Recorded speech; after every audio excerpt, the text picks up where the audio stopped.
Hello दोस्तों, कैसे हो आप सभी। आई होप सभी बढ़िया होंगे।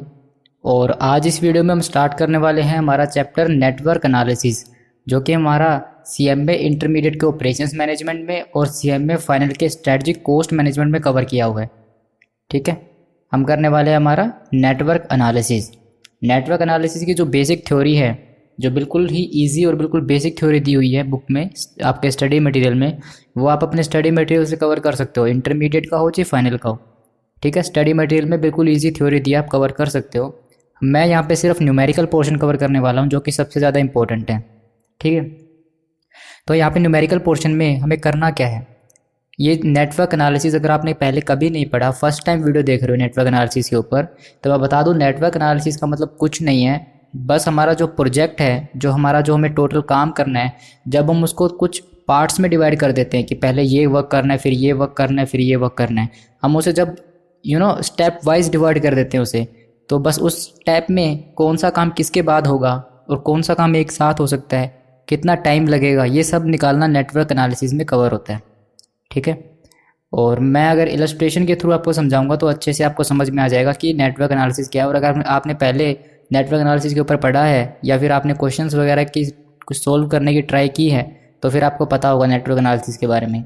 ठीक है, मैं आपको डायरेक्टली क्वेश्चन के ऊपर लेके चलता हूँ, वहाँ से हम उसका नेटवर्क डायग्राम क्या होता है वो सीखेंगे, कैसे बनाते हैं वो सीखेंगे। ठीक है,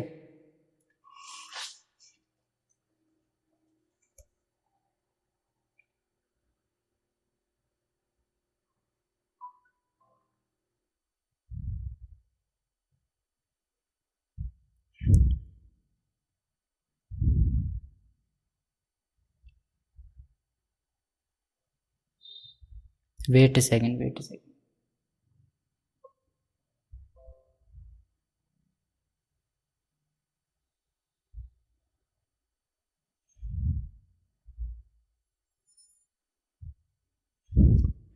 ये देखिए, हमारे पास एक क्वेश्चन दिया है, क्वेश्चन को पढ़िए। X Y Z auto manufacturing company है, वो डिज़ाइन प्रिपेयर कर रही है अपने लेटेस्ट मॉडल ऑफ मोटरसाइकिल के लिए। The various activities to be performed to prepare design are as follow.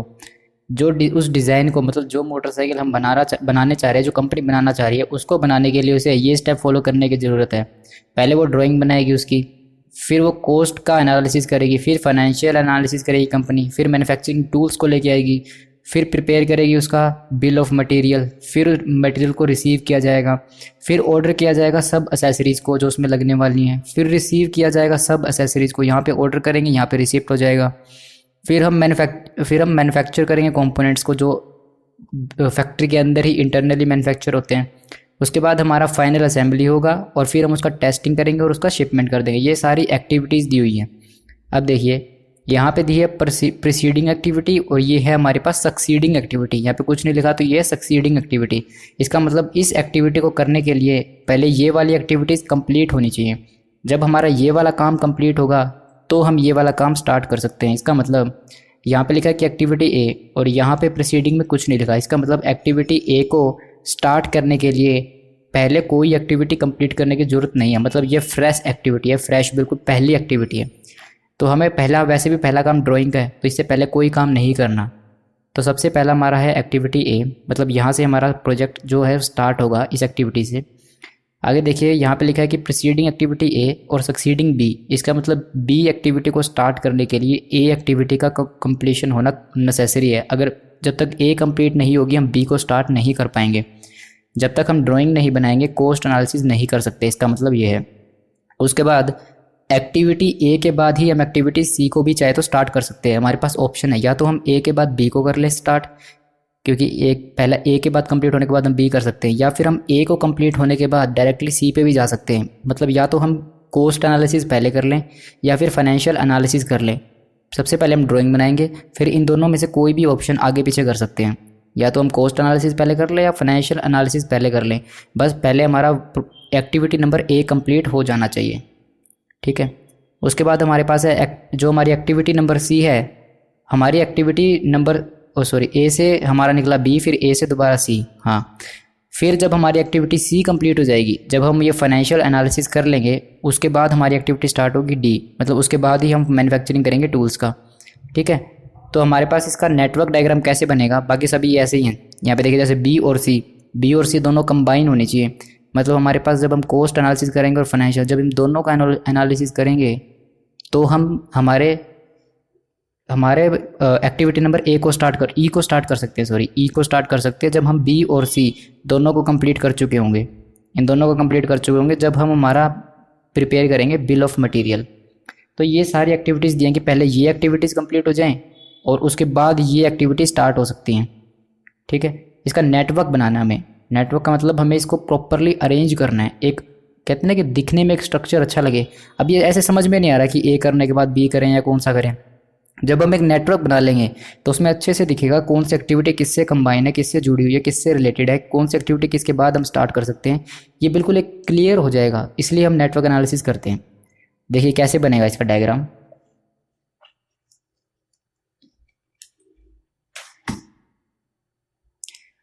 पहले हमें लिखा है कि हमें जो सबसे पहली एक्टिविटी है हम एक स्टार्ट करेंगे, इसको मैं देता हूँ एक्टिविटी नंबर 1।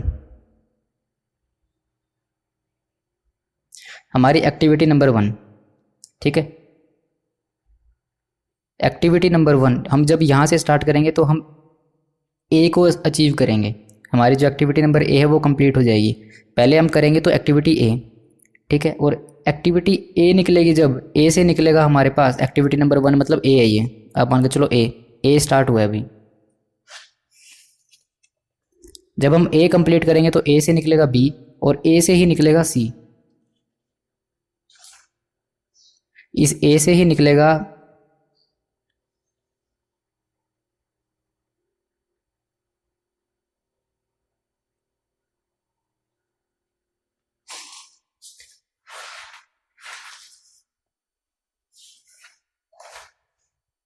ए से बी और ए से सी ही दिया है। हाँ देखिए, जब हमारी एक्टिविटी 1 ए यहाँ पे स्टार्ट होगी, यहाँ पे एक्टिविटी ए कंप्लीट हो जाएगी। ए हमारे यहाँ से स्टार्ट होगी, नंबर 1 स्टार्ट होगी और यहाँ पे कंप्लीट हो जाएगी। और ए कंप्लीट होने के बाद हमारी एक्टिविटी स्टार्ट होगी बी। तो ए कंप्लीट होने के बाद हमारी जो एक्टिविटी है वो बी स्टार्ट हो जाएगी। ए यहाँ स्टार्ट होगी और यहाँ कंप्लीट हो जाएगी। अब यहाँ से बी स्टार्ट होगा और बी यहाँ पे आके कंप्लीट हो जाएगा, ठीक है। और क्वेश्चन में दिया है कि यहाँ पे जब ए कंप्लीट हो जाएगा तो यहाँ से बी भी स्टार्ट हो सकता है और सी भी हो सकता है। तो इसका मतलब यहीं से हम एक्टिविटी नंबर सी को भी स्टार्ट कर सकते हैं। इसको मैं थोड़ा सा और जो है स्पेस के अकॉर्डिंग ओपन कर लेता हूँ ताकि सही से पूरा कवर हो जाइए। यहीं से हम चाहे तो सी भी कवर कर सकते हैं।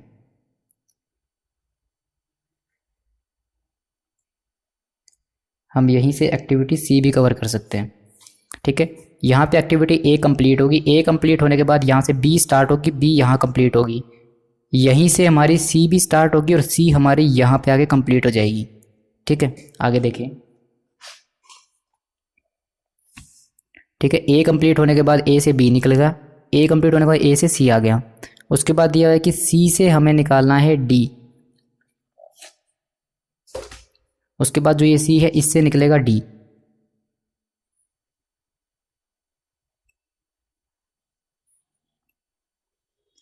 सी से निकल गया डी, डी यहाँ पे स्टार्ट हुआ और डी यहाँ पे आके ख़त्म हो गया।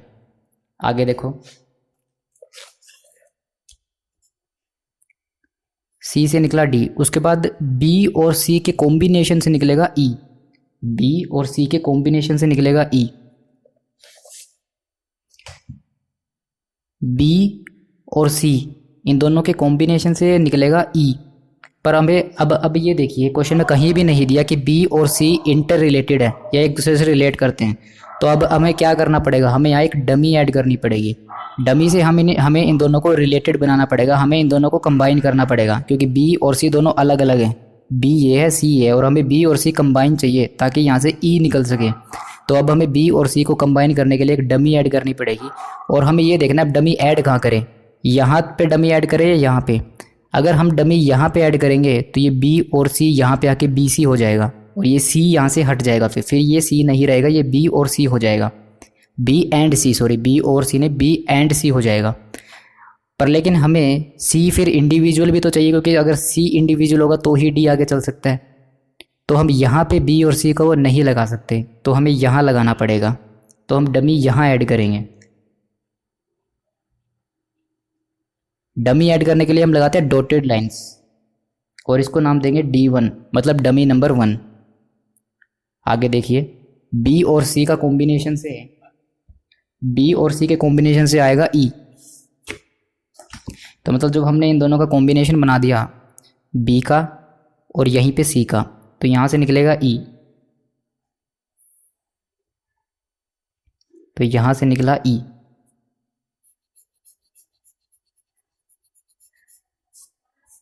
यहाँ से निकलेगा ई।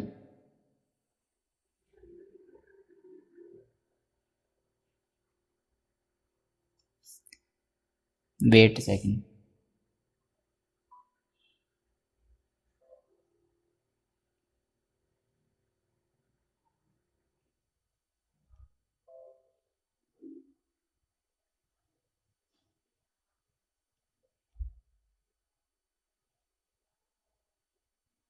देखिए, हमने बी और सी के कॉम्बिनेशन से बी और सी हमने यहाँ बना लिया।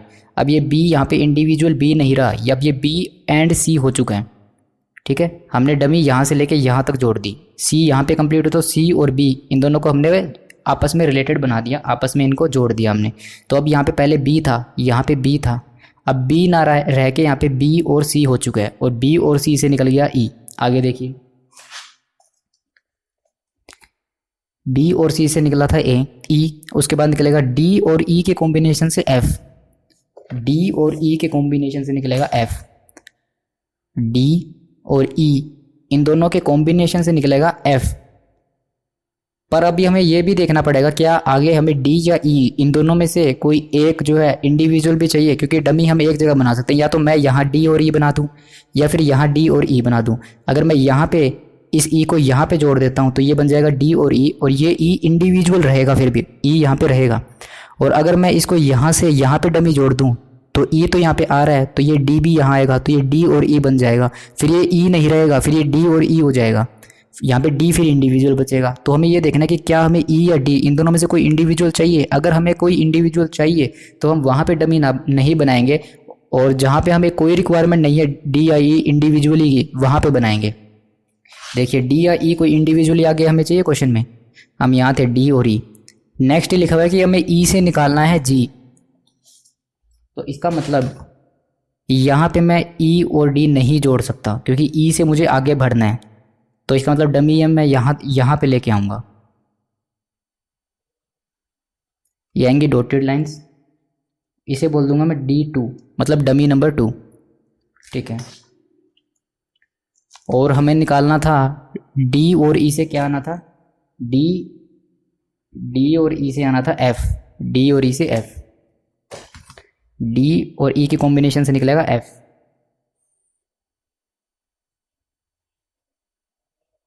डी और ई के कॉम्बिनेशन से आ गया एफ। आगे देखिए, डी और ई के कॉम्बिनेशन से एफ आया, उसके बाद हमें ई से निकलेगा जी। ये देखिए, ई हमें इंडिविजुअल चाहिए था, यहां से निकलेगा जी।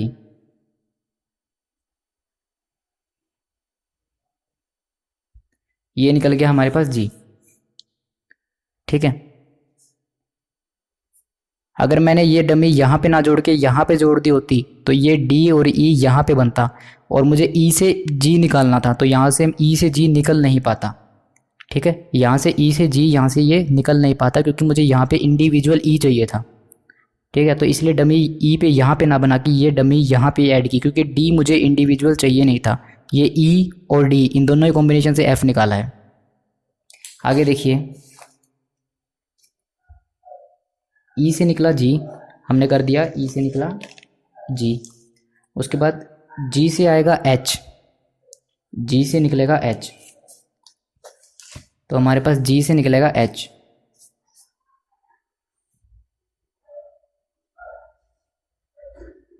जी से निकला एच। उसके बाद ये जी से निकलेगा एच, एफ से निकलेगा आई, एफ से निकलेगा आई। ये रहा एफ, इससे निकलेगा आई,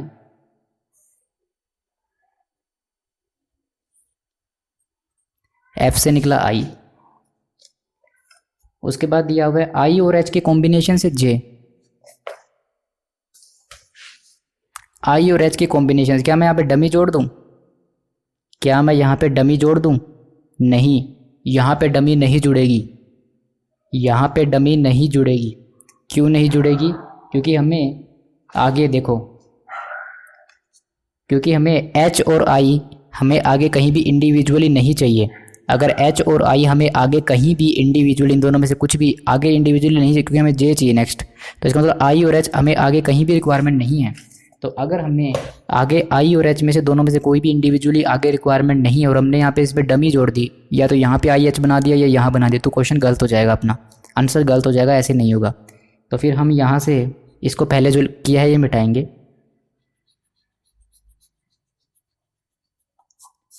ठीक है, और यहीं से सीधा आई निकाल देंगे, ये आ जाएगा आई, ठीक है। एफ से निकला आई और जी से निकला एच, एक जगह मैच हो जाएगा। उसके बाद आई और एच के कॉम्बिनेशन से निकलेगा जे, आई और एच के कॉम्बिनेशन से निकलेगा जे,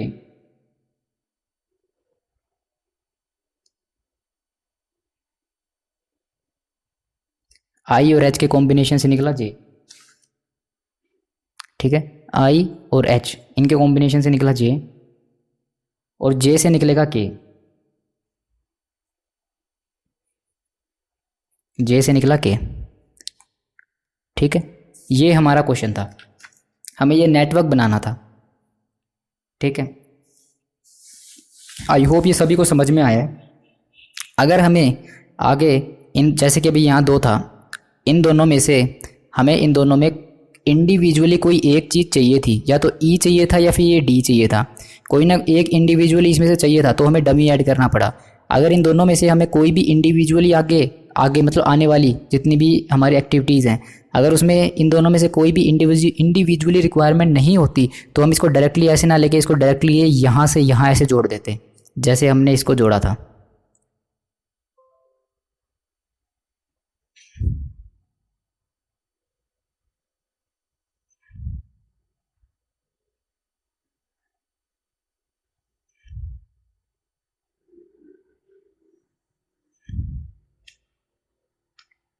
ठीक है, ये हमारा नेटवर्क एनालिसिस का क्वेश्चन नंबर फर्स्ट था, जो पूरा कंप्लीट है। बस आपको सिर्फ ये देखना है, क्या हमें आने वाली एक्टिविटीज़ में कोई एक्टिविटी इंडिविजुअली चाहिए। अगर कोई भी एक्टिविटी इंडिविजुअली चाहिए तो हम डमी ऐड करेंगे, और अगर हमें लगता है कि इनमें से कोई भी एक्टिविटी इंडिविजुअली नहीं चाहिए, बस ये एक्टिविटी यहीं तक थी, उसके बाद बस इनसे आगे हम मूव कर जाएंगे, पर इनमें से कोई भी एक्टिविटी इंडिविजुअली आगे रिक्वायरमेंट नहीं होगी, तो फिर हम डमी ऐड ना करके डायरेक्ट यहाँ पे पॉइंट टू पॉइंट जोड़ते चलेंगे, डायरेक्ट जोड़ते चलेंगे। या तो हम, वेट सेकेंड,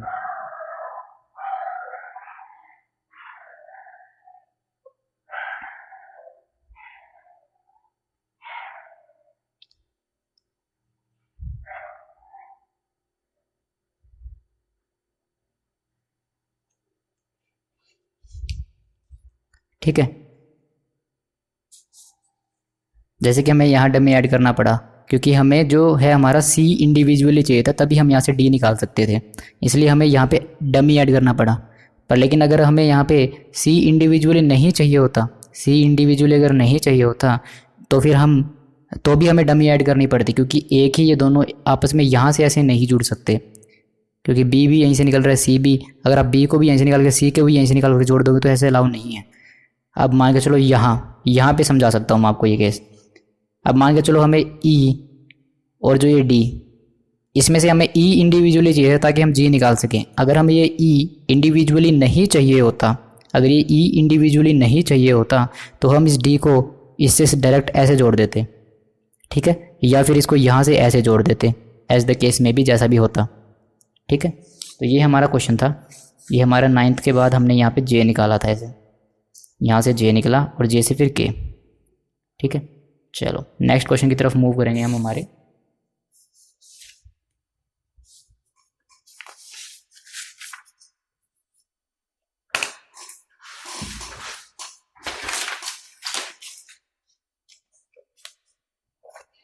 ये क्वेश्चन सिर्फ CMA फाइनल को एप्लीकेबल है, CMA इंटर को एप्लीकेबल नहीं है। अगर कोई CMA इंटर का बच्चा देख रहा है तो स्किप कर सकता है इसे।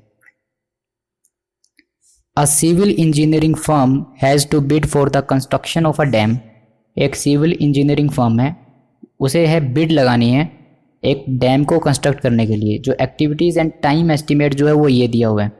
एक्टिविटी 1 to 2, 2 से 3, 3 से 4, 2 से 8, फिर उसके बाद 3 से 4 डमी ऐड की हुई इन्होंने, फिर 5 to 7 डमी, 6 to 7 डमी, ऐसे एक्टिविटीज़ दी हुई हैं हमें। यहाँ पे दिया हुआ है कि ऑप्टिमिस्टिक टाइम, मतलब हमारा जो सबसे कम टाइम है वो कितना लग सकता है इस काम को करने में। मोस्टली लाइकली मतलब जो बीच का टाइम है, ना ज़्यादा ना कम, वो इतना हो सकता है। और पेसिमिस्टिक मतलब जो सबसे ज़्यादा टाइम लग सकता है इस काम को करने में, इसे कह सकते हैं हम वेरी गुड, इसे कह सकते हैं गुड, इसे कह सकते हैं बैड। ठीक है, ये सबसे ज़्यादा टाइम, क्योंकि प्रोजेक्ट कम से कम टाइम में हमें काम कंप्लीट करना है। तो यहाँ पे पेसिमिस्टिक मतलब ज़्यादा से ज़्यादा कितना टाइम लग सकता है, कम से कम कितने टाइम में कर देंगे, और हम एवरेज देखें बीच का तो कितना टाइम लग सकता है। The policy of the firm with respect to submitting bids is to bid the minimum amount. हमें मिनिमम अमाउंट बिड लगाना है। वो तो ना गवर्नमेंट की बिड्स वगैरह निकलती हैं, तो हम चाह रहे हैं कि सबसे कम से कम खर्चे में हम काम करके दें। तो मिनिमम खर्चे पे हमें बिड लगानी है, हमें मिनिमम अमाउंट पे बिड लगानी है, ताकि that will provide a 95% of the profitability of at least break even. हमारा एटलीस्ट जितना भी हमारा प्रॉफिट आए उसका 95% एटलीस्ट हम ब्रेक इवन कर जाएं। ठीक है, अभी देखेंगे क्या है। 95% हमें ब्रेक इवन तक चाहिए। मतलब एक तो होता है कि हमें 100% ब्रेक इवन चाहिए, नो प्रॉफिट नो लॉस। ये कह रहा है कि 5% तक लॉस भी होगा ना तो भी चलेगा, 95% तक ब्रेक इवन भी होगा ना तो भी चलेगा, ये कह रहा है। द फिक्स्ड कॉस्ट जो है वो 8 लाख रुपीज़ की है, और जो वेरिएबल कॉस्ट है वो 9000 रुपीज़ पर डे के हिसाब से है। और जो ड्यूरेशन है इज इन डेज, जो ड्यूरेशन दी हुई है डेज में दी हुई है, और जो कॉस्ट है वो रुपीज़ में दी हुई है। आपको what amount should the firm bid under this policy, बताओ कितना अमाउंट हम बिड पे लगाएं। अप टू 2 डेसिमल तक आप आंसर सोल्व कर सकते हो। ठीक है, अब हम इसे सोल्व करने वाले। ये CMA फाइनल के लिए एप्लीकेबल है, और CMA फाइनल में यही नया कंसेप्ट आया है स्ट्रेटजिक कॉस्ट मैनेजमेंट में, जो अभी एडिशन हुआ है इंटरमीडिएट से। ठीक है, चलो करते हैं। पहले हमें क्या करना है, पहले हमें इसका एक नेटवर्क डायग्राम बनाना पड़ेगा। हमें नेटवर्क डायग्राम बना के ये देखना पड़ेगा इसमें मैक्सिमम टाइम कितना लग सकता है, और एक हमें इसका निकालना पड़ेगा एक्सपेक्टेड टाइम। इसका निकालना पड़ेगा एक्सपेक्टेड टाइम, इन एक्टिविटीज़ को करने का एक्सपेक्टेड। देखो हमें 3 तरह के टाइम दिए हैं, ये 3 टाइम दिए हैं, तो कौन सा टाइम हम लेके चलें, कितना टाइम लगेगा इन एक्टिविटीज़ को करने में, ये हमें पहले टाइम निकालना पड़ेगा। टाइम निकालने के बाद हम इसका एक नेटवर्क बनाएंगे। नेटवर्क बना के हमें पता चलेगा कि इसके ऊपर हमें टोटल कितने डेज लगने वाले हैं। ठीक है, क्वेश्चन को सोल्व करते हैं। पहले हमें निकालना है इसका एक्सपेक्टेड टाइम। देखिए illustration number 36, illustration number 36।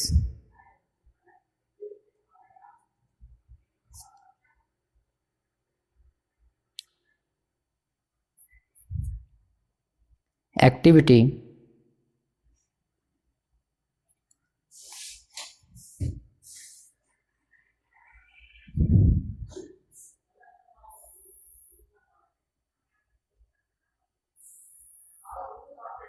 Activity उसके बाद है हमारे पास ऑप्टिमिस्टिक,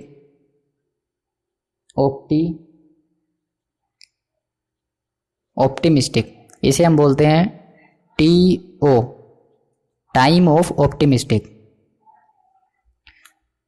उसके बाद है मोस्ट लाइकली, मोस्ट लाइकली इसे हम बोल देते हैं TM, time of most likely. उसके बाद हमारे पास निकलेगा पैसिमिस्टिक, पैसिमिस्टिक इसे हम बोल देते हैं TP, टाइम ऑफ पैसिमिस्टिक।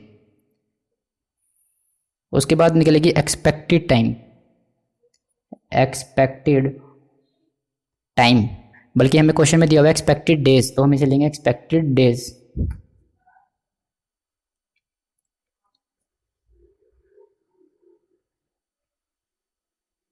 हम लेंगे इसका एक्सपेक्टेड डेट। देखिए एक्टिविटी दी हुई है 1 to 2, 2 से 3, उसके बाद है हमारे पास 2 से 4, फिर है हमारे पास 2 से 8, उसके बाद है 3 से 4, उसके बाद है हमारे पास 3 से 5, उसके बाद है 4 to 6, 5 to 7, 5 to 9, उसके बाद है हमारे पास 6 to 7,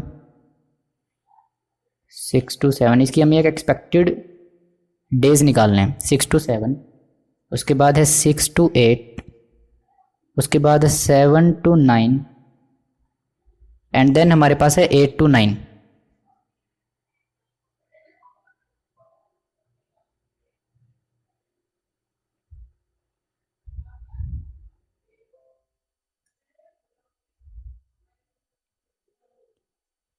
wait a second, just wait a second.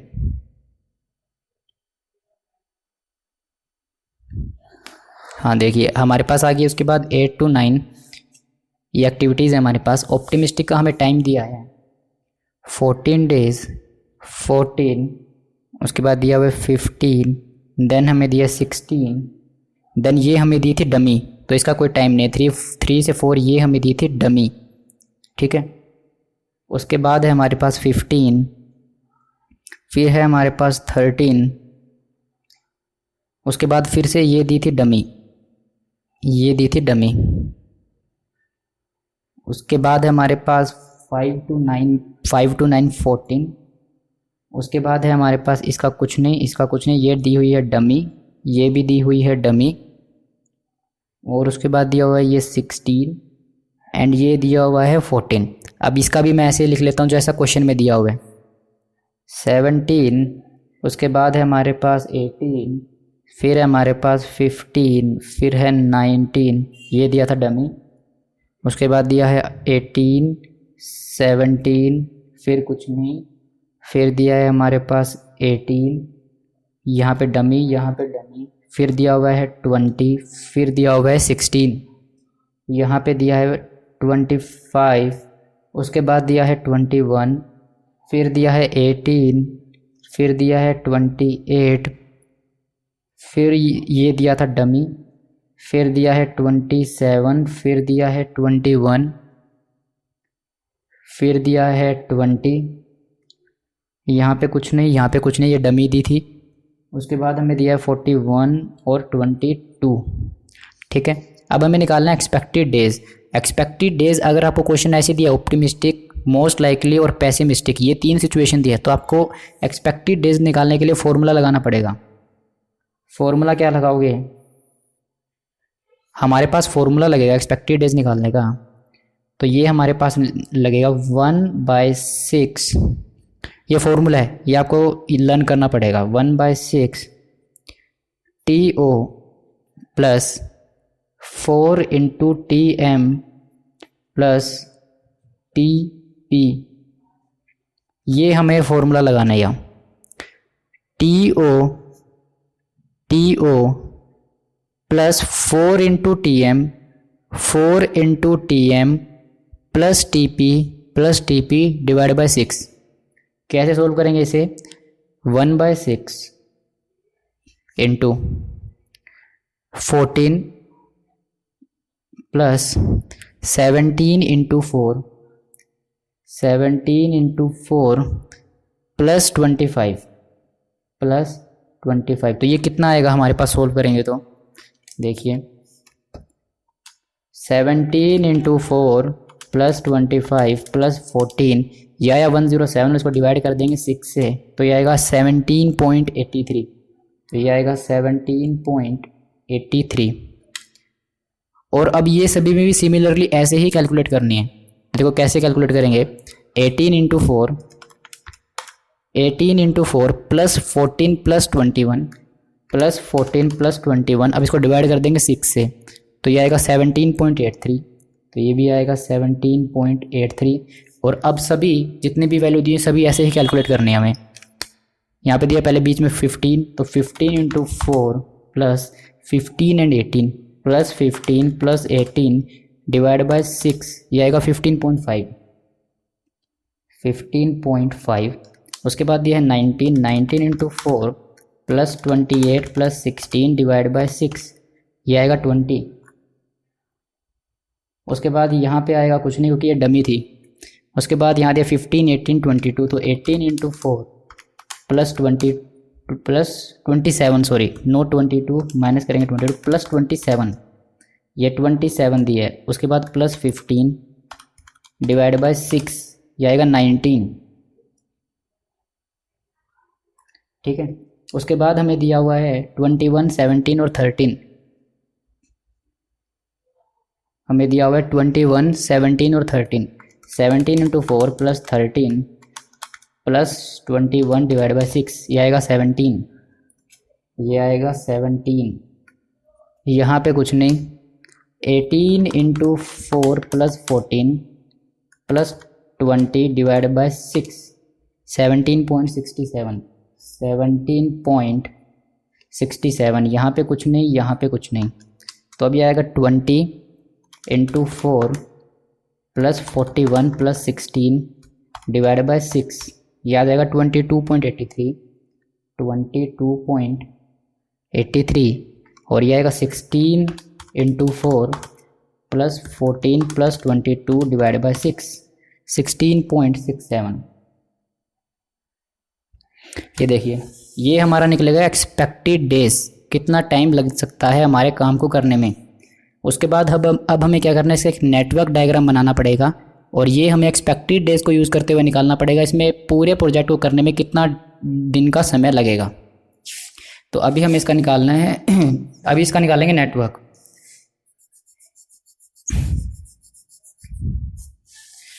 हम यहाँ पे प्रिपेयर करेंगे इसका नेटवर्क, यहाँ पे आएगा network sorry network of project, हमें देखना है प्रोजेक्ट का नेटवर्क। देखिए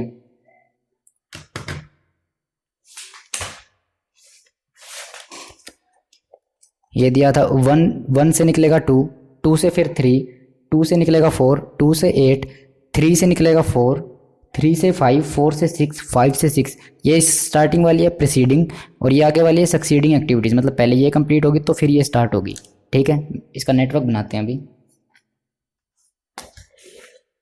देखिए 1 से निकलेगी 2, तो यहाँ पे निकलेगी 1 से निकलेगी 2, 1 से निकला 2, 2 से निकला 3, 2 से निकलेगा 3, 2 से निकला 3, 2 से निकला 4, 2 से ही निकला 4, 2 से निकला 4। हम 3 ऊपर की साइड निकालेंगे ताकि आसानी से आगे क्वेश्चन सोल्व हो सके हमारा। 2 से निकला 3, 2 से निकला 3, और 2 से निकला यहाँ पे 4,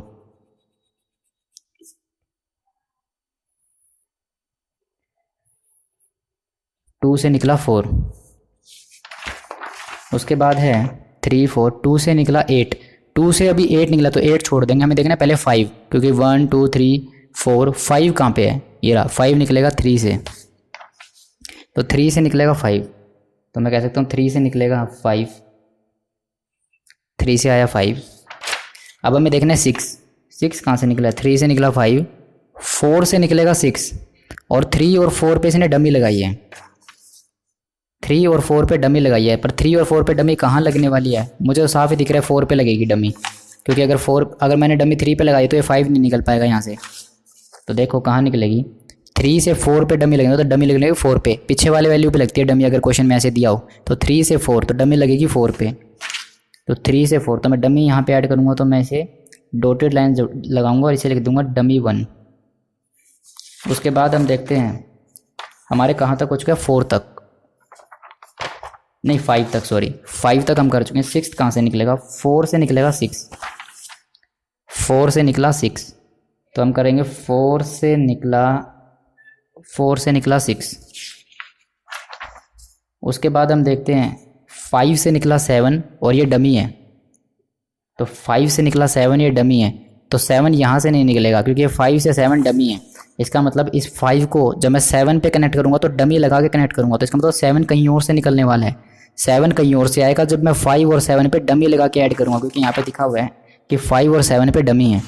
तो इसका मतलब 7 कहाँ से आने वाला है, ये रहा 6 से निकलेगा 7, और ये भी डमी, ये भी डमी है।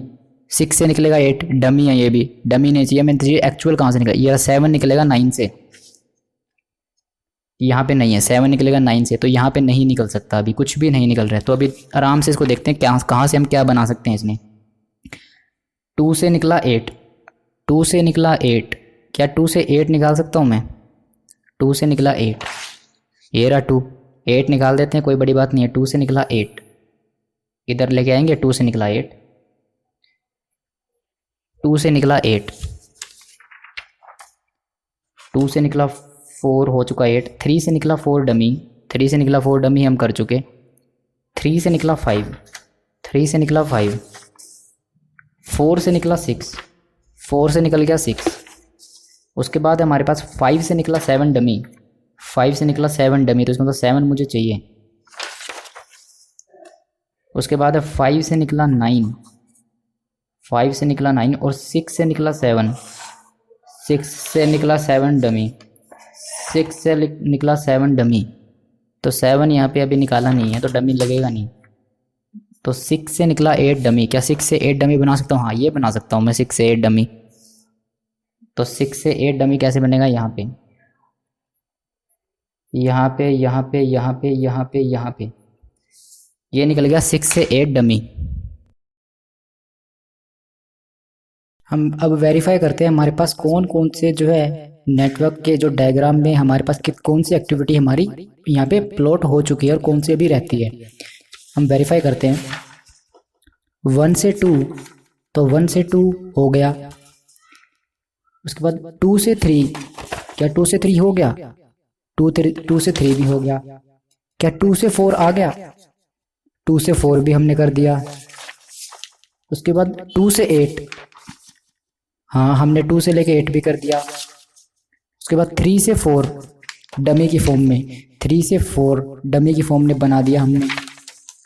उसके बाद 3 से 5, क्या 3 से 5 बना दिया? 3 से 5 भी बना दिया हमने। उसके बाद हम देखेंगे क्या 4 से 6 बना दिया? 4 से 6, हाँ हमने ये भी कर दिया। उसके बाद है क्या 5 से 7 डमी कर दी? 5 से 7 हमें डमी बनानी है, इसका मतलब हमें 7 पॉइंट चाहिए। ठीक है, ये रहता है हमारा। एक तो ये वाला रह गया अभी 5 से 7, 5 से 9, अभी 5 से 9 रहता है। ठीक है, अभी हम देखते हैं, पहले 9 निकालने से पहले हम देखते हैं 7 के ऊपर कितने पॉइंट्स दिए हुए हैं। एक तो ये दिया 5 से 7, एक ये दिया हुआ 6 से 7 और 7 से 9। 7 के ऊपर 3 पॉइंट्स हैं, तो क्या 5 से 7 निकल सकता है? और ये क्या डमी पे डमी निकालनी है। इसका मतलब अगर मैं 5 से 7 निकालूं, उसका मतलब 5 से कोई डमी निकलेगी और 7 पे आके रुकेगी। 5 से कोई डमी निकलेगी और वो 7 पॉइंट पे आके रुकेगी, तो इसका मतलब मेरे को पहले 7 पॉइंट चाहिए जिसके ऊपर वो डमी आके रुकेगी। तो इसका मतलब मैं यहां से 7 नहीं निकाल सकता। उसके बाद है डायरेक्ट, मतलब मैं यहाँ से डायरेक्टली ऐसे ही किसी को ज्वाइन नहीं कर पाऊंगा। तो 5 से 7 डमी तो निकलेगी, डमी तो निकलेगी, पर लेकिन वो अगर मान लो मैं यहाँ पे ऐसे निकाल दूं सीधा 7 पे डमी, और उसके बाद लिखा हुआ है हमारे पास 5 से 7 और 6 से 7 डमी निकलेगी, तो एक तो 5 से 7 यहाँ डमी निकल रही है और एक 6 से 7 यहाँ डमी निकल रही है। तो इसका मतलब जो 7 होगा वो यहाँ आएगा, तभी 5 उस पे जाके डमी मिलेगी और 6 से उस पे जाके डमी मिलेगी। देखो 5 से 7 डमी और 6 से 7 डमी दिया हुआ है, तो 5 से एक डमी निकलेगी और वो यहां आके मीट करेगी 7 पे, यहां पे 7। तो 5 से 7 डमी है, 1 2 3 4 5 और ये 6, ये हमने डॉटेड लाइन ड्रॉ कर दी। और ये हमारे पास था डमी नंबर 2 D2, ये जो पहले बनाई थी, ये आएगी डमी नंबर 3, और हम 6 को और 7 को यहाँ पे मैच करेंगे। और ये डमी 7 के ऊपर आएगी या 6 के ऊपर आएगी? यहाँ पे लिखा हुआ है 5 to 7 और 6 to 7, इसका मतलब 5 से 7 की तरफ और 6 से 7 की तरफ, तो ये इधर आएगी डमी, तो ये हो जाएगी D4, ये हो जाएगी D4। यहाँ तक अगर कोई प्रॉब्लम नहीं है तो हम आगे मूव कर सकते हैं। ये 7 हमें कैसे निकालना? 5 से 7 कोई खुद क्वेश्चन ने कहा कि डमी लगेगी, और सिक्स से सेवन एक डमी लगेगी, खुद क्वेश्चन ने कहा है, हमने नहीं देखा। ये रहा 5 से 7 डमी और 6 से 7 डमी, ठीक है। उसके बाद क्या 6 से लेके 8 तक निकल चुका है, 6 से 8 डमी, 6 से 8 डमी, हाँ ये हमने ड्रॉ कर ली। उसके बाद 7 से 9, 7 से 9, हाँ 7 से 9 निकलेगा, 7 से 9,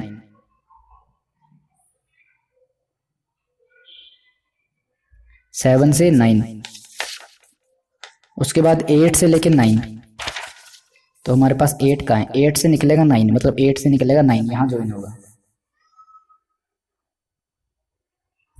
8 से 9, ठीक है। ये हमारा बनेगा नेटवर्क इस प्रोजेक्ट का।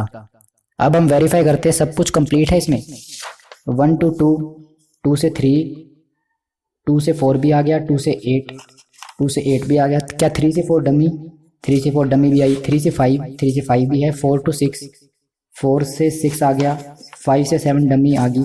5 से 9, 5 से 9, 5 से 9। अब हमारे पास निकलेगा 5 से 9, ये रहता था हमारा। तो मैं इस डमी को थोड़ा सा नीचे कर देता हूँ, डमी 3, डमी 3। और हमें 5 से 9 को कनेक्ट करना है, तो मैं 9 को थोड़ा सा ऊपर लिख देता हूँ ताकि अच्छे से कनेक्ट हो जाए। तो मैं इस 9 को कर देता हूँ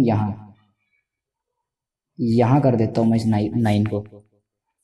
तो ये यहाँ से इस पे ऐसे कनेक्ट हो जाएगा,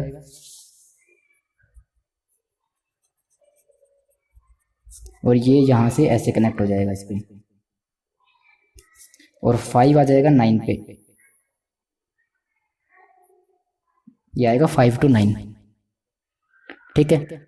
और कौन सा रहता है इसमें, 5 से 9 हो गया, 6 to 7 हो गया, 6 से 7 डमी हो गया, 6 से 8 डमी, 6 से 8 डमी भी हो गया, 7 से 9, 7 से 9 भी हो गया, और 8 से 9, 7 से 9 और 8 से 9 भी हो गया। हमने पूरा नेटवर्क जो है वो बना लिया प्रोजेक्ट का। ये देखो ऐसे बनेगा, ये है हमारा नेटवर्क डायग्राम, ठीक है। ये हमारा नेटवर्क डायग्राम है। सभी को समझ में आ गया नेटवर्क डायग्राम कैसे बनाया हमने। चलो वीडियो पॉज करके अगर कोई बनाना चाहे तो इस डायग्राम को बना सकता है। ये आपके सीएमए फाइनल की बुक से मैंने उठाया है क्वेश्चन।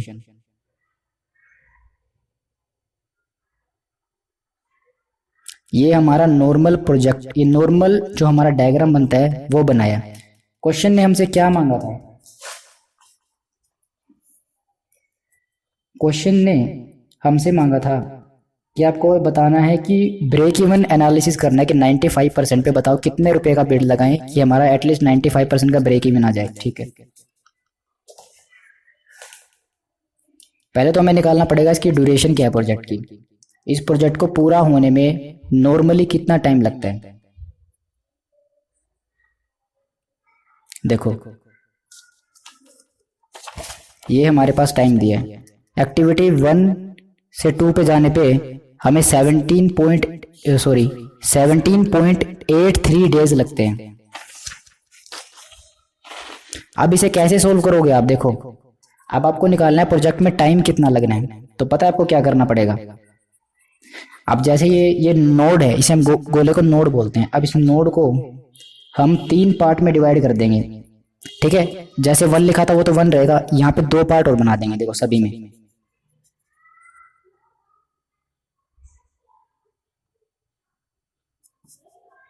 ये आपका 2,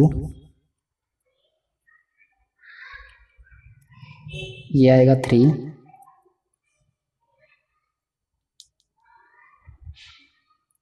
ये आया 4,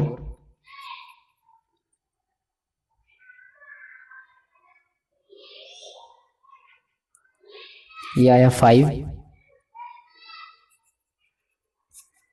ये आया 6।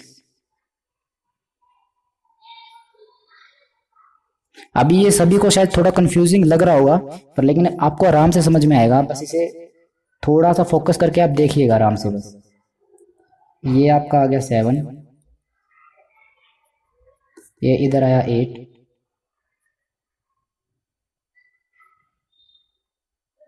और ये इधर आया 9।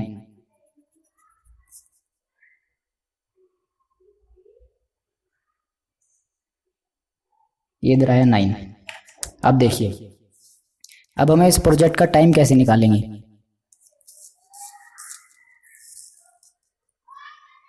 वेट अ सेकेंड,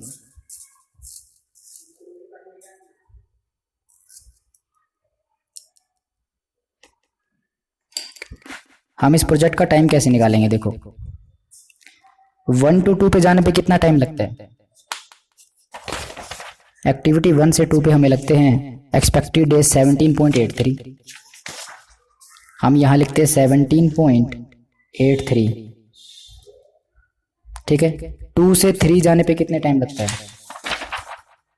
2 से 3 जाने पे लगते हैं 2 से 3 जाने पे लगते हैं 17.83 डेज, 17.83 डेज। ओके, उसके बाद देखो जहां जहां पे डमी है ना वहां पे कोई डेज नहीं लगते, वो 0 है। डमी का मतलब भी होता है 0, यहाँ पे कोई टाइम नहीं लगेगा। 2 से 4 पे हमें लगने वाले हैं 15.50 डेज, 15.50 डेज। और ऐसे करके मैं सभी के टाइम लिख देता हूँ, जहां जहां पे डमी है वहां पे 0 है, डमी के साथ 0 है, ठीक है। अब मैंने लिखा 2 से 4, उसके बाद हमें दिया था 2 से 8 20, 2 से 8 के लिए 20। उसके बाद हमें दिया है 3 से 4 जो डमी है, डमी के लिए 0। 3 से 5 19, 3 से लेके 5 तक हमारे पास है 19। उसके बाद है हमारे पास 4 से 6 17, 4 से 6 हमारे पास आएगा 17। उसके बाद हमारे पास आएगा 5 से 7 डमी, डमी के लिए 0। उसके बाद है 5 to 9 17.67, 5 से 9, 5 से 9 17.67। उसके बाद है 6 to 7 0 और 6 to 8 0, 6 to 7 ये डमी है, ये 0 और 6 to 8 0। उसके बाद है 7 to 9 22.83, 7 to 9 22.83। उसके बाद 8 से 9 है 16.67, 16.67। ये हमने टाइम पूरा अलॉट कर दिया। अब आपको इसे कैसे सोल्व करना है, टाइम कैसे निकलेगा इस नेटवर्क का, कितना टाइम लगने वाला है। तो देखो यहाँ पे आप लिखोगे 0, इसको छोड़ देंगे, अभी लिखेंगे 0। अब आगे 0 प्लस 17.83 जब आप करेंगे तो 17.83 ही आएगा। देखो तो जब इसमें ये जोड़ देंगे तो यहाँ की वैल्यू निकल के आएगी 17.83। तो मैं इसे ऐसे करके एरो करके लिख रहा हूँ 17.83। एक्चुअली मैं इसमें मेरे पास स्पेस कम है तो मैं इसे थोड़ा बाहर लिख रहा हूँ, लेकिन एरो करके लिख दिया मैंने कि ये इसमें आएगी। अब देखो 2 से 3 पे जाने पर एक ही रास्ता है, यहीं से जा सकते हैं। तो यहाँ पे कितना था 17.83, इसके अंदर ये ऐड कर देंगे हम, प्लस 17.83, ये हो जाएगा 35.66। तो जो यहाँ की वैल्यू आएगी यहाँ की, वो आएगी 35.66। उसके बाद हम यहाँ पे जब जाएंगे यहाँ से यहाँ, तो यहाँ से यहाँ आने का एक ही रास्ता है ये। तो यहाँ पे 35.66 था, इसमें 19 ऐड कर देंगे, 35.66 प्लस 19, ये हो जाएगा 54.66, 54.66। उसके बाद ये हो गया, ये रहता है, यहाँ पे आने का एक यही रास्ता है। तो 15.5 प्लस 17.83, 17.83 प्लस 15.5, ये आएगा 33.33। तो ये आएगा 33.33। ओके, ये हो गया, यहाँ की वैल्यू आ गई, ये हो गया, ये भी हो गया यहाँ पे। अब ये देखो यहाँ पे आने के दो रास्ते हैं, एक यहाँ से आ सकते हैं और एक यहाँ से आ सकते हैं। अगर यहाँ पे आने के दो रास्ते हैं तो इसको अभी छोड़ देंगे, जहाँ पे आने के सिर्फ एक रास्ता है वो देखते हैं। अभी यहाँ की वैल्यू निकल गई। अब यहाँ पे आने का दो रास्ते हैं, यहाँ से भी आया जा सकता है, यहाँ से भी, तो इसे छोड़ दो। अभी यहाँ से आने का एक ही रास्ता है, यहाँ से। तो 33.33 जो ये दिया हुआ 33 पॉइंट, इसमें हम ऐड करेंगे 17 प्लस 17, ये होएगा 50.33। तो इसकी वैल्यू आएगी 50.33। ठीक है, अब देखो यहाँ पे आने के दो रास्ते, एक ये वाला और एक ये वाला। अब यहाँ पे अगर हम जोड़ते हैं 17.83 प्लस 20 प्लस 17.83 तो ये आएगा 37.83। अगर हम यहाँ से आए तो यहाँ पे आएगा 37.83 आ रहा है, याद रखना। यहाँ से मैं आ रहा हूँ तो 37.83, और अगर मैं यहाँ से आऊँ तो ये 0 है, और ये कितना था 50.33। तो 50.33 प्लस 0 तो यहाँ से आ रहा है तो 50.33। तो अगर मैं यहाँ से आऊँ तो वैल्यू आ रही है 37.83, और अगर मैं यहाँ से आऊँ इस पे तो वैल्यू आ रही है 50.33।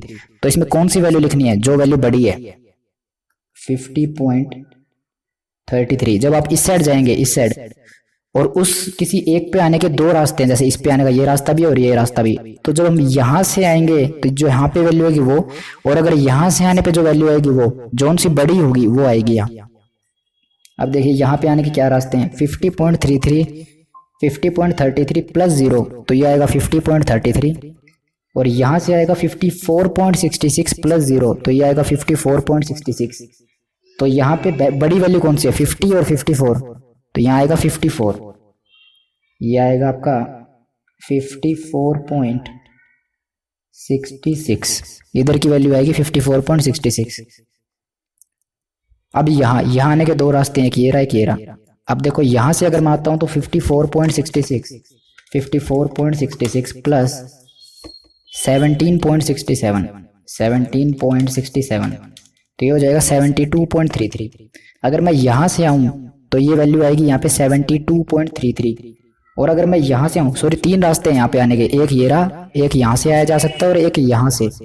अब देखो अगर मैं यहाँ से आता हूँ तो वैल्यू आ रही है 72.33, और अगर मैं यहाँ से आऊँ तो 54.66 प्लस 22.83, तो यहाँ से वैल्यू आ रही है 77.49। यहाँ से आऊँ तो वैल्यू आ रही है 77.49, और अगर मैं यहाँ से आऊँ तो ये 50.33 प्लस 16.67, तो यहाँ से वैल्यू आ रही है 67। तो अब आपको देखना तीनों में जो भी हायर है तो 77.49 आ जाएगा यहाँ, तो ये आएगा 77.49। मतलब इस पूरे प्रोजेक्ट को करने के लिए आपको 77.49 डेज लगेंगे। ठीक है, अब देखिए, अब आपको अपना रिजल्ट वेरीफाई करना है मतलब आपको अपना रिजल्ट चेक करना है कि आपने सही किया है नहीं। ठीक है, तो इसके लिए आपको रिवर्स चलना पड़ेगा, आपको यहाँ से घूमते हुए वापस आना पड़ेगा ताकि यहाँ पे अगेन स्टार्टिंग में यहाँ पे दोबारा से 0 हो जाए। देखो यहाँ पे 77.49 है ना, तो दूसरे वाला ब्रैकेट है, यहाँ पे भी हम 77.49 लिख देते हैं। अब हम बैक चलेंगे, यहाँ पे आने का एक ही रास्ता है, वापस बैक आने का, इस पे आने का एक ही रास्ता है, तो हम इस वाले को लेकर चलेंगे। अब तो 77.49, पहले हम इस साइड जाते हैं तो प्लस करते हैं, और वापस आते हैं तो माइनस करके आते हैं। इस साइड जाते हैं तो जोन सी वैल्यू बड़ी आती है वो लिखते हैं, अगर एक से ज्यादा पाथ है आने के, एक ये तरीका और ये तरीका। अगर एक से ज्यादा पाथ है आने के तो जो वैल्यू बड़ी है वो लिखते हैं, और जब हम वापस जा रहे हैं वापस पीछे, तो यहाँ पे आते टाइम प्लस कर रहे थे, वापस आते टाइम माइनस में माइनस करते चलेंगे, और यहाँ पे जा रहे थे तो देख रहे थे कि कौन सी वैल्यू बड़ी है वो आ रही थी यहाँ, लेकिन अब जब वापस चलेंगे तो देखते जाएंगे कौन सी वैल्यू जो सबसे छोटी है, छोटी वैल्यू लेके चलेंगे। अब देखो 77.49 यहाँ, इसमें से माइनस करूंगा 16.67, तो ये वैल्यू आएगी 60.82, तो यहाँ पे आएगी 60.82। ठीक है, अब देखो ये हो गया, ये हो गया। अब यहाँ पे आने का एक ही रास्ता है, वापस बैक आने का रास्ता एक ही है, तो यहाँ पे 77.49, इसमें से मैं माइनस करूंगा 22.83, वैल्यू आएगी 54.66। ठीक है, अब देखो ये हो गया, ये भी भर गया, ये हो गया। अब ये यहाँ पे आने के दो रास्ते हैं बैक, एक ये और एक ये।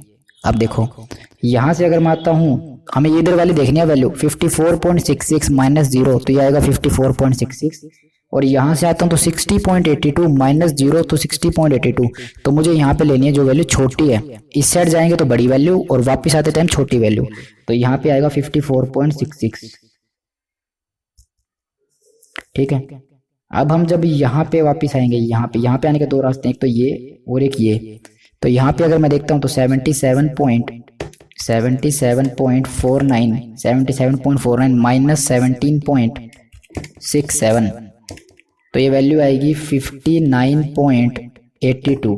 तो अगर मैं इस वे से वापस आऊँ तो यहाँ पे आएगी 59.82, और अगर मैं इस वे से वापस आऊँ तो यहाँ पे था 54.66 माइनस 0, तो 54.66। तो कौन सी वैल्यू आनी चाहिए? इस वाले पाथ से आ रही है 59.82, और यहाँ से अगर मैं वापस आऊँ तो 54.66। तो वैल्यू जोन सी छोटी वैल्यू है वो लेंगे, तो यहाँ पे आएगा 54.66। अब देखिए ये भी हो गया पूरा, ये भी हो गया। अब यहाँ पे आते हैं, यहाँ पे आने के कितने रास्ते हैं? बैक। यहाँ पे आने का एक ही रास्ता है, ये तो यहाँ से आ रहा है, इस पे आने का सिर्फ एक ही रास्ता है पीछे। तो हम करेंगे 54.66 जो ये इधर वाला है, माइनस करेंगे 17, तो ये आएगी 37.66। अच्छा जी, इसके बाद हमारे पास ये यहाँ पे आने का एक तो रास्ता ये है और एक रास्ता ये है, तो हमारे पास 54.66 माइनस करेंगे 19, तो आएगा 35.66, और यहाँ से आएंगे तो 37.66 माइनस 0, तो ये आएगा 37.66। छोटी वैल्यू कौन सी है? अगर यहाँ से वापस आ रहे हैं तो 35.66, यहाँ से आ रहे हैं तो 37.66, तो यहाँ से आने वाली वैल्यू छोटी है, तो हम यहाँ लिखेंगे 35.66। ठीक है, ये हो गया, ये हो गया, ये हो गया। अब इस पे आएंगे, इस पे आने के तीन रास्ते हैं, यहाँ से भी बैक आया जा सकता है, यहाँ से भी आया जा सकता है, और यहाँ से भी। तो अब तीनों में से जिसकी वैल्यू छोटी आएगी वो यहाँ आएगा। अब देखो 35.66, अगर मैं पहले वाला देखूं माइनस 17.83, तो ये वैल्यू आ रही है 17.83।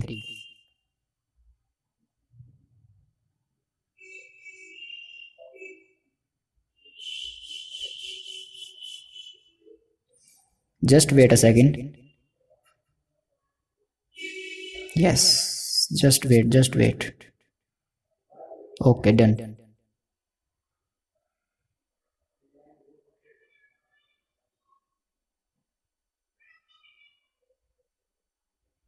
देखिए यहां तक हो गया, यहां पे आए हम।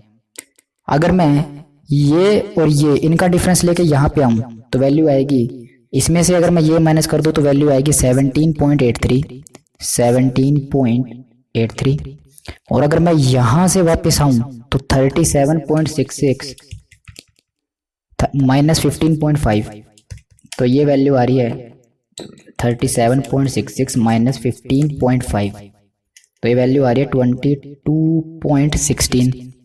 और अगर मैं यहाँ से वापस आऊँ तो 60.82, इसमें से माइनस करूँगा 20, तो ये वैल्यू आ रही है 40.82। अब इन तीनों में से लोअर कौन सी है? 22.16 और 17.83, तो ये वैल्यू यहाँ आएगी 17.83, और 17.83 में से माइनस करूँगा 17.83, तो ये हो जाएगा 0। अगर आपका ये यहाँ पे वापस आते टाइम, बैक आते टाइम अगर ये 0 हो गया, ये माइनस करने के बाद ये 0 हो गया, तो आपका आंसर बिल्कुल सही है। ठीक है, इसका मतलब आपने बिल्कुल सही सोल्व किया ये। तो ये देख लीजिए, किसी को अगर इसको नोट करना है तो मैं इसे जूम आउट करता हूँ, ये लो। अगर किसी को ये नोट करना है तो वीडियो पॉज करके नोट कर सकते हो। ठीक है, इस प्रोजेक्ट को पूरा करने के लिए हमें 77.49 डेज लगेंगे। ये इसका मतलब है इस पूरे नेटवर्क का। हम ये काम ऐसे कर सकते हैं, ऐसे नहीं तो ऐसे कर सकते हैं, ऐसे ऐसे, मतलब ये पूरा बता रहा है कैसे कैसे काम कर सकते हैं। और पूरे प्रोजेक्ट को करने के लिए हमें 77.49 डेज चाहिए। ठीक है, किसी को नोट करना तो वीडियो पॉज करके कर सकते हो। ठीक है, मैं नेक्स्ट स्टेप पे मूव कर रहा हूं।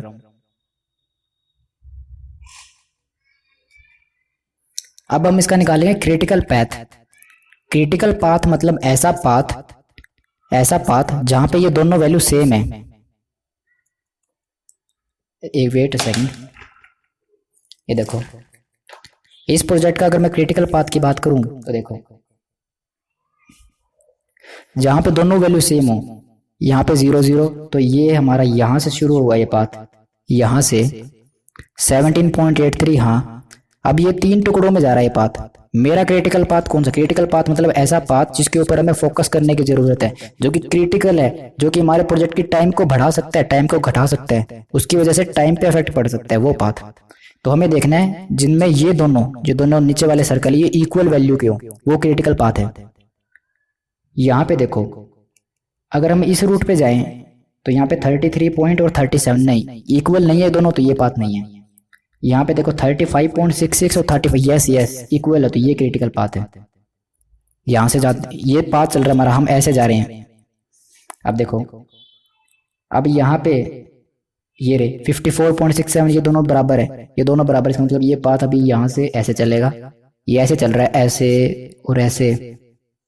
अभी देखो यहाँ पे वैल्यू ये रही 54.67, 54.66, ये दोनों बराबर हैं, तो ये पाथ अब यहाँ से ऐसे हो जाएगा। ठीक है, ये पाथ अब यहाँ से ऐसे हो गया, और अब यहाँ से, अब देखो यहाँ से अब ये इधर जाएगा, क्योंकि लास्ट में ये वैल्यू टोटल इक्वल हो रहा है 77.49, तो हमारा क्रिटिकल पाथ ये है, ये ऐसे। तो क्रिटिकल पाथ जो है वो है क्रिटिकल पाथ, तो क्रिटिकल पाथ जो है वो 1 से 2, 1 से 2, 2 से 3, 2 से 3, 3 से 5, 3 से 5, 5 से 7, 5 से 7 और 7 से 9, ये हमारा क्रिटिकल पाथ है। ठीक है, अब देखो, अब हमारा नेक्स्ट स्टेप, मैं रिमाइंड कराता हूं हमने अभी तक किया क्या। इस क्वेश्चन में हमने अभी तक कुछ नहीं किया, हमने सिर्फ अभी तक इसका पहले निकाला एक्सपेक्टेड टाइम कितना लगने वाला है। ये देखो, हमने निकाला एक्सपेक्टेड डेज कितने लगने वाले, उसके लिए हमने फॉर्मूला यूज किया 1/6 TO plus 4 into TM plus TP into में 1/6, इनका टोटल डिवाइड बाय 6। जब हम ये करेंगे तो ये वैल्यू निकल के आएगी। ये हमारे पास है एक्सपेक्टेड टाइम कितना लगने वाला है इस प्रोजेक्ट में, हर एक्टिविटी को करने पे, एक्टिविटी वाइज। ठीक है, उसके बाद हमने क्या किया, हमने इसका पूरा एक नेटवर्क डायग्राम बनाया और इसका क्रिटिकल पाथ फाइंड आउट किया। अब नेक्स्ट स्टेप, बिल्कुल स्टेप वाइज चल रहे हैं, बिल्कुल हम स्टेप वाइज चल रहे हैं। ये था स्टेप नंबर 1, ये था स्टेप नंबर 1, ये है हमारे पास स्टेप नंबर 2। हमने इसका प्रोजेक्ट बनाया नेटवर्क का, सॉरी इसका प्रोजेक्ट का नेटवर्क बनाया। अब हमारे पास आएगा स्टेप नंबर 3।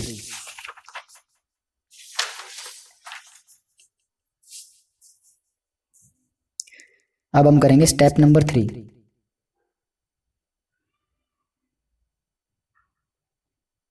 अब हम करेंगे स्टेप नंबर 3। स्टेप नंबर 3 है हमारे पास calculation of variance of critical path. Critical path को मैं सीपी लिख रहा हूं, कनोट प्लेस नहीं है, ये क्रिटिकल पाथ है। Calculation of variance of critical path. अब आपको क्रिटिकल पाथ का वेरिएंस निकालना है, तो जो आप वेरिएंस निकालोगे उसका फॉर्मूला क्या है, तो वेरिएंस का फॉर्मूला जो है वो है आपका 1/6 इंटू टीपी माइनस टीओ और इसका होल स्क्वायर। ये फॉर्मूला याद कर लेना। वेरिएंस निकालने का formula 1/6 into TP minus TO का होल स्क्वायर। ठीक है, अब हम निकालेंगे क्रिटिकल पाथ और फिर उसका हमें निकालना था क्रिटिकल पाथ का expected days, sorry expected days नहीं, क्रिटिकल पाथ का हमें निकालना है यहाँ पे वेरिएंस, क्रिटिकल पाथ और वेरिएंस। क्रिटिकल पाथ था हमारे पास 1 से 2,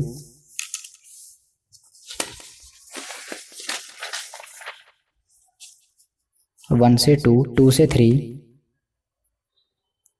3 से 5, 5 से 7 और 7 से 9, ये क्रिटिकल पाथ था। अब हमें निकालना है इसका वेरिएंस। वेरिएंस का फॉर्मूला है 1/6 टीपी माइनस टीओ। तो अब देखो हमारे पास पहला पाथ 1/1 1 से 2 1 से 2 ओके, इसका हमें चाहिए टीपी माइनस टीओ, 1 से 2 का टीपी माइनस टीओ। तो 25 माइनस करेंगे 14, देखो 25 इसमें से माइनस करेंगे 14, हमारे पास आएगा 11।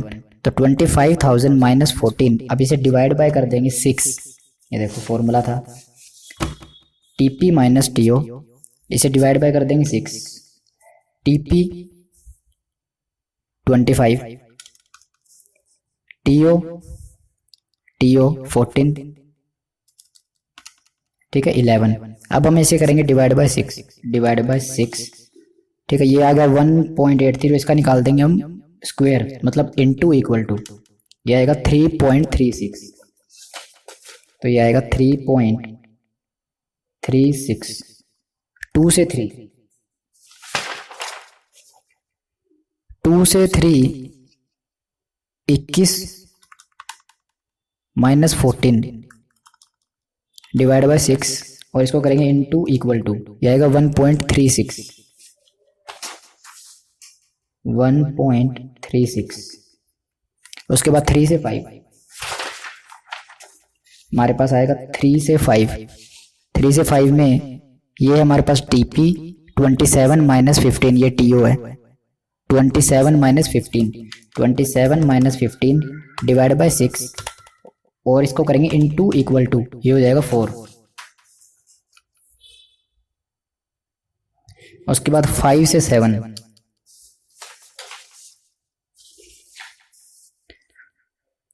5 से 7, 5 से 7 पे तो डमी है तो कुछ भी नहीं आएगा, 0, ये हो जाएगा 0। उसके बाद 7 से 9, 7 से 9 41 माइनस 16, 41 माइनस 16 डिवाइड बाय 6 और इनटू इक्वल टू 17.36,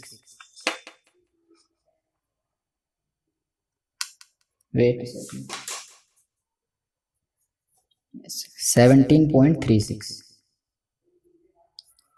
अब हम इसे टोटल करें तो 3.36 प्लस 1.36 प्लस 4 प्लस 17.36, तो ये आएगा 26.08, ये आ जाएगा आपका 26.08, ठीक है। अब हमें इसका निकालना पड़ेगा स्टेप 3, हमारे पास उसका वेरिएंस निकल गया। स्टेप 4, स्टेप नंबर 4, हमें इसका कैलकुलेट करना पड़ेगा डेविएशन, कैलकुलेशन ऑफ डेविएशन, ये स्टेप 4 है। इसका डेविएशन कैसे निकलेगा, डेविएशन को हम रिप्रेजेंट करते हैं इस सिंबल से, is equal to under root of variance. अगर किसी ने मेरी capital risk analysis in capital budgeting की लेक्चर देखा है तो उसमें ये कंसेप्ट कवर किया हुआ था, स्टैंडर्ड डेविएशन कैसे निकलता है, सेम वैसे ही निकाला है। किसी ने अगर वो वीडियो नहीं देखी तो वीडियो देख सकता है risk analysis in capital bursting पे, और अगर मान लो नहीं भी देखी तो भी ये कंसेप्ट समझ में आ जाएगा। तो निकलेगा हमारे पास डेविएशन इज इक्वल टू 26.08 का अंडर रूट, तो ये निकलेगा 26.08 का अंडर रूट, ये आएगा 5.11,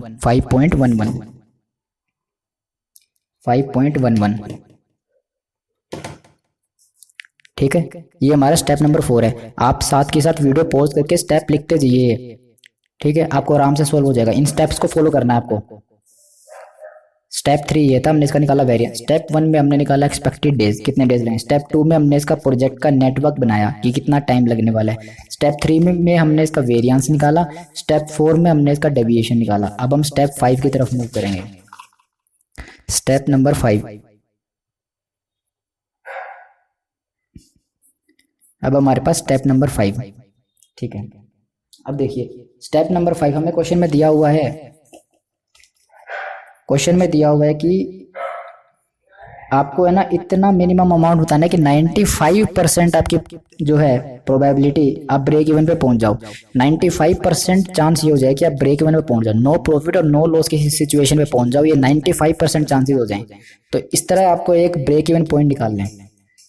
तो अगर हमें 95% पे निकालना है, 95% पे, तो अब हमें नॉर्मल डिस्ट्रीब्यूशन टेबल होती है, उसे यूज़ करना पड़ेगा। और ये सिंस आपका मैथ का एग्ज़ाम है नहीं, ये आपका मैथमेटिक्स का एग्ज़ाम है नहीं, तो जो नॉर्मल डिस्ट्रीब्यूशन टेबल पे 95% की जो वैल्यू दी है वो दी है 1.645। ठीक है, नॉर्मल डिस्ट्रीब्यूशन टेबल पे जो वैल्यू दी है 95% पे वो 1.645 है। अब मुझे नॉर्मल डिस्ट्रीब्यूशन पे जो वैल्यू निकली है 95% के अकॉर्डिंग 1.645, ये मुझे निकालने नहीं आती। एक्चुअली मैं कोई मैथ्स का टीचर नहीं हूँ ना, मेरा मैथ्स में कोई इंटरेस्ट है ऐसा, तो मेरे को ये वैल्यू निकालनी नहीं आती।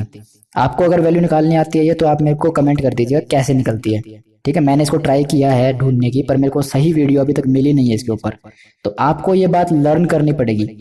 देखो इतना लर्न करना पड़ेगा कि अगर 95% ब्रेक इवन पे लाना है तो 95% की वैल्यू अगर मैं प्रोबेबिलिटी के अकॉर्डिंग देखूं, एक प्रोबेबिलिटी डिस्ट्रीब्यूशन टेबल कह सकते हो, या फिर आप कह सकते हो कि आप एक नॉर्मल डिस्ट्रीब्यूशन आपका चार्ट है उसमें दिया होगा कि 95% प्रोबेबिलिटी के अकॉर्डिंग वैल्यू 1.645 आती है। आप कह सकते हो 95% is equal to 1.645।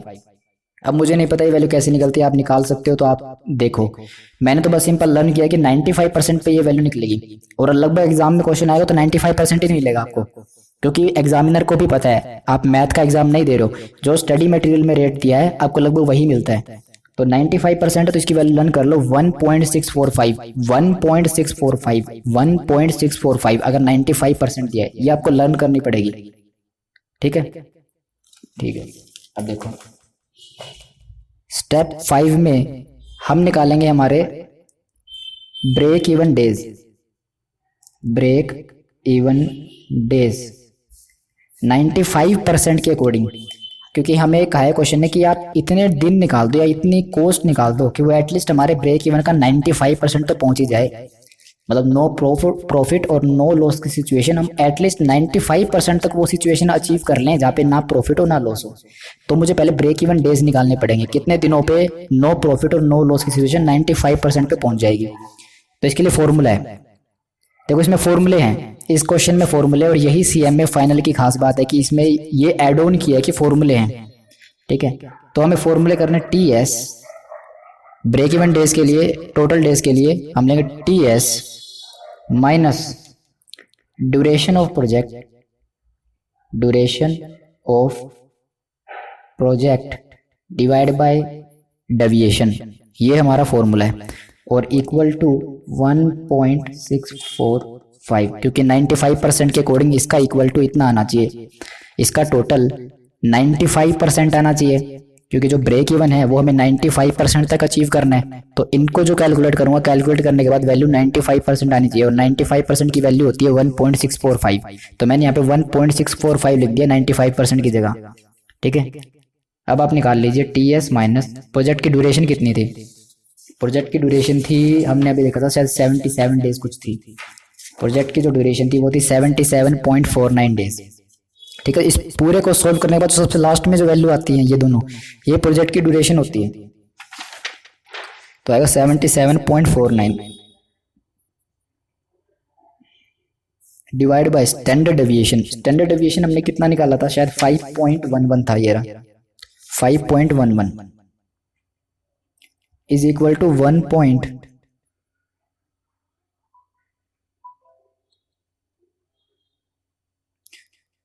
Actually problem क्या है कि इसके जो वायर की केबल है वो थोड़ी सी लूज है, तो उस वजह से ये बार बार परेशानी कर रही है। So wait a second,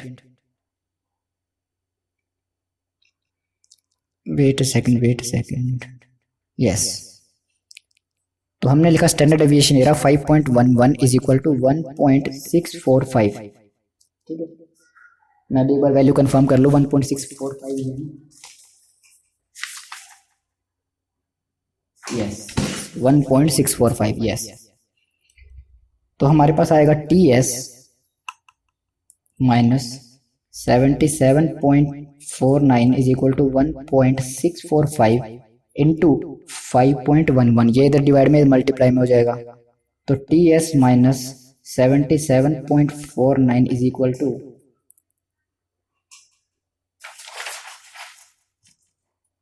1.645 into 5.11, value आएगी हमारे पास 8.40595, 8.40595।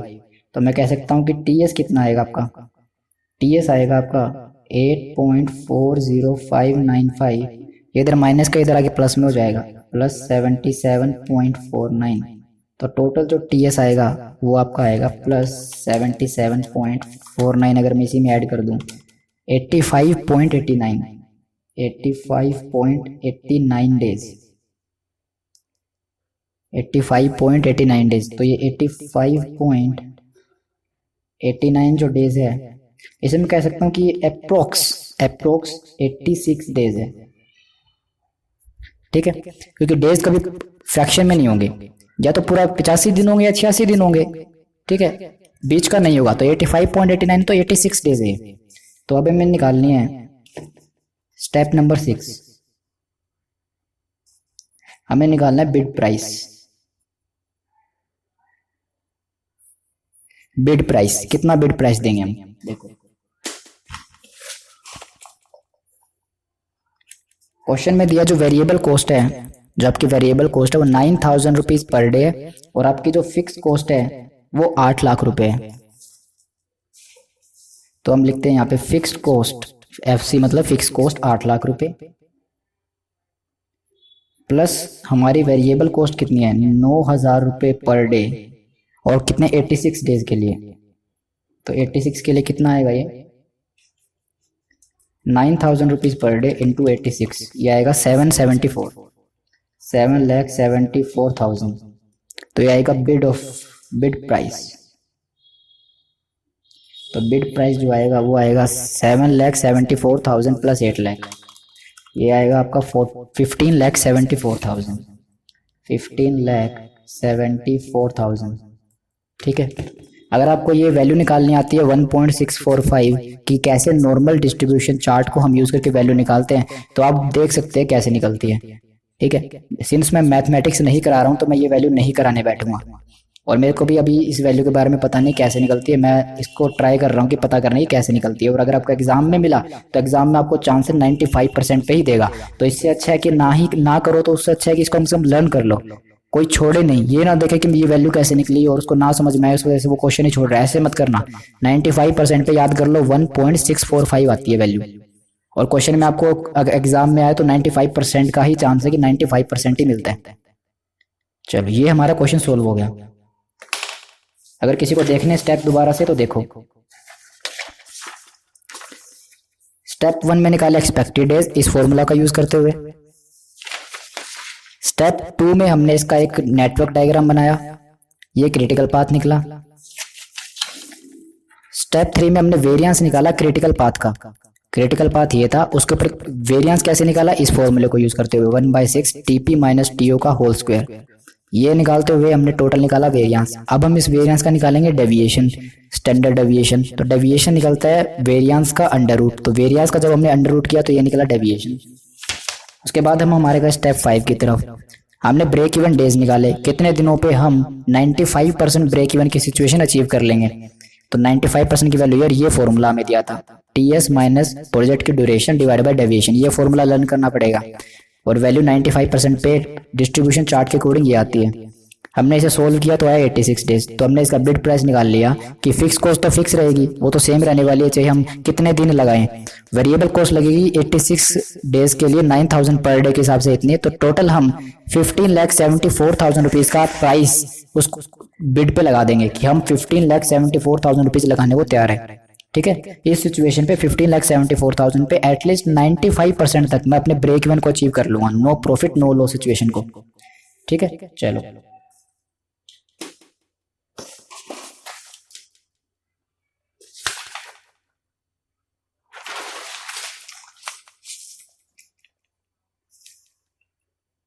देखो 15,74,000। नेक्स्ट जो इलस्ट्रेशन है ये है क्रैशिंग का। क्रैशिंग का मतलब है जैसे हमारे प्रोजेक्ट की पिछले क्वेश्चन में 77.49 डेज आए थे प्रोजेक्ट की ड्यूरेशन, अब मुझे उसे 77.49 से कम करना है उसका टाइम। मतलब मुझे प्रोजेक्ट और जल्दी करना है, अगर मुझे प्रोजेक्ट और जल्दी कंप्लीट करना है तो उसके लिए ज़्यादा एक्स्ट्रा कॉस्ट लगानी पड़ेगी। तो वही देख रहा हूँ मैं यहाँ कि कितना प्रोजेक्ट को मैं कितने टाइम के लिए कम कर सकता हूँ, मतलब कितना और कम कर सकता हूँ, और कितनी कॉस्ट मैं मैक्सिमम बढ़ा सकता हूँ। ये देखने को बोलते हैं हम क्रैशिंग प्रोजेक्ट नेटवर्क, उसे बोलते हैं क्रैशिंग ऑफ प्रोजेक्ट नेटवर्क। इसके अंदर हम क्या देखते हैं कि कितना मैं प्रोजेक्ट की कॉस्ट को बढ़ा सकता हूँ और कितना मैक्सिमम टाइम कितना कम कर सकता हूँ इस प्रोजेक्ट के लिए, वो होता है क्रैशिंग। इसे हम नेक्स्ट वीडियो में कवर करेंगे, क्योंकि अगर इस वीडियो में कवर किया तो वीडियो काफ़ी लंबी हो जाएगी। So thank you guys video देखने के लिए। आई होप वीडियो पसंद आई हो। अगर पसंद आई, अगर हमारे एफर्ट्स आपको सही लग रहे हैं तो प्लीज़ वीडियो लाइक कर दीजिएगा और शेयर जरूर कर दीजिएगा अपने दोस्तों के साथ, ठीक है। और चैनल को सब्सक्राइब कर लीजिएगा, ऐसी वीडियो और भी आती रहेंगे सीएमए के रिगार्डिंग, आपके इंटरमीडिएट की और फाइनल की। चलो thank you, God bless you, bye bye.